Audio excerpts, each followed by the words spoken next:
క్యాబ్లు switch off చేసి నిరసన silent protect చేయడము చాలా మనకి సంతోషకరము. ఎయిర్పోర్ట్ల సగ కలిగిందంటే ఆల్మోస్ట్ ఇంటర్నేషనల్ కలిగినట్టే. కాబట్టి నాతో సహకరించిన ప్రతి ఒక్క అసోసియేషన్ ప్రెసిడెంట్లకి జాక్లో వాళ్ళ కృతజ్ఞతలు తెలుపుతున్నాను. ఈ రోజు మనం ఏదైతే భారీ ఎత్తుగా ఇంద్రపార్క్ ధర్నా చౌక్ వద్ద మనం మీటింగ్ పెట్టుకున్నామో ఈ మీటింగ్ లో చాలా అంశాలు పెద్దలు మాట్లాడడం జరిగింది. కానీ మా క్యాబ్ రంగం నుంచి ఒక 3 అంశాలు నేను మీ ముందు పెడతాను. ముఖ్యంగా ఈరోజు క్యాబ్ రంగం ఏ విధంగా నష్టపోతుంది అనే 3 అంశాలపైన ఏ విధంగా ప్రభుత్వము నిర్లక్ష్యతనం అనేది మన పైన చూపిస్తున్న తరుణం మీ అందరి ముందు పెడతాను. ఈరోజు క్యాబ్ రంగంలో ఏదైతే ప్రభుత్వం నూతనంగా యాక్ట్ తీసుకొచ్చి ఆ యాక్ట్ లో 500 రూపాయలు ఓలా ఊబర్ రైడ్ క్యాన్సిల్ చేస్తే 500 రూపాయలు జుర్మానా అని చెప్పడం వేస్తుందో చాలా భారీ ఎత్తుగా డ్రైవర్లు అందరూ ఇప్పటికీ కూడా బాధపడుతున్నారు. సంపాదించే సంపాదన కూడా రోజుకి 1000 రూపాయలు ఇంటికి తిరిగిపోని పరిస్థితుల్లో 500 రూపాయలు రైడ్ క్యాన్సిల్ చేస్తే ఈ ప్రభుత్వం చాలా నెట్లేస్తుందని ఈ ప్రభుత్వంలో ఉన్న ఉన్నత అధికారులకి నిర్ణయం తీసుకున్న అధికారులకు నేను అడుగుతున్నా ఈ స్టేజ్ నుంచి. ఎందుకంటే రైడ్ క్యాన్సిల్ చేయడానికి ఎన్నో అంశాలు ఉంటాయి. ఆ అంశాలు ప్రకటనలో తీసుకోకుంటే ఆ అంశాలు తీసుకోకముందే రైడ్ క్యాన్సిల్ అయినందుకు 500 రూపాయల జుర్మానా అని చెప్పడం చాలా బాధాకరం.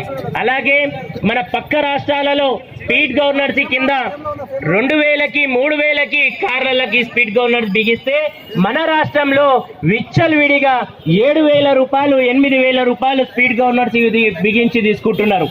నేను అడుగుతున్నా, ఈ ప్రభుత్వ అధికారుల కళ్ళు కనిపిస్తలేవా? పక్క రాష్ట్రాలలో ఏమో 2000 2500 తీసుకుంటే మన దగ్గర 3000 6000 7000 తీసుకుంటున్నారు. అదేవిధంగా దాంతోపాటు ఈరోజు ఓలా ఊబర్ పైన ఎలాంటి చట్టం లేకపోవడం వల్ల ప్రైవేటు రంగం అనేది విచ్చల్ విడిగా డ్రైవర్ల రక్తాలు పిండుకొని తాగుతున్నాయి. ఇది క్లోజ్ చేస్తున్నామ్మా. విచ్చల్ విడిగా ప్రాణాలు వాళ్ళ రక్తాలు తాగుతున్నారు. అదే తరుణంలో ఎన్నోసార్లు ఈ చేలు లేని ప్రభుత్వానికి కళ్ళు లేని ప్రభుత్వానికి ఎన్నోసార్లు చెప్పడం జరిగింది. విన్నపించుకున్నాం మా బాధలు. కేవలం క్యాబ్లకి మీటర్లు మాత్రమన్నా అమరించండి, ఆ మీటర్ల ద్వారా అన్నా మేము మా ఉపాధి కొనసాగుతామంటే గది కూడా వాళ్ళకి వినిపిస్తలేదు, కనిపిస్తలేదు.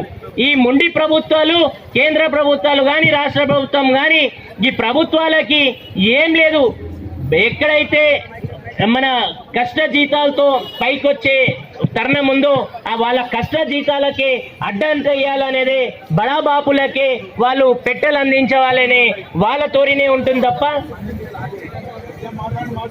సరే, సమయం చాలా తక్కువ ఉంది, అంశాలు చాలా ఉన్నాయి మా క్యాబ్ డ్రైవర్లవి. అయినా కూడా వాళ్ళందరికీ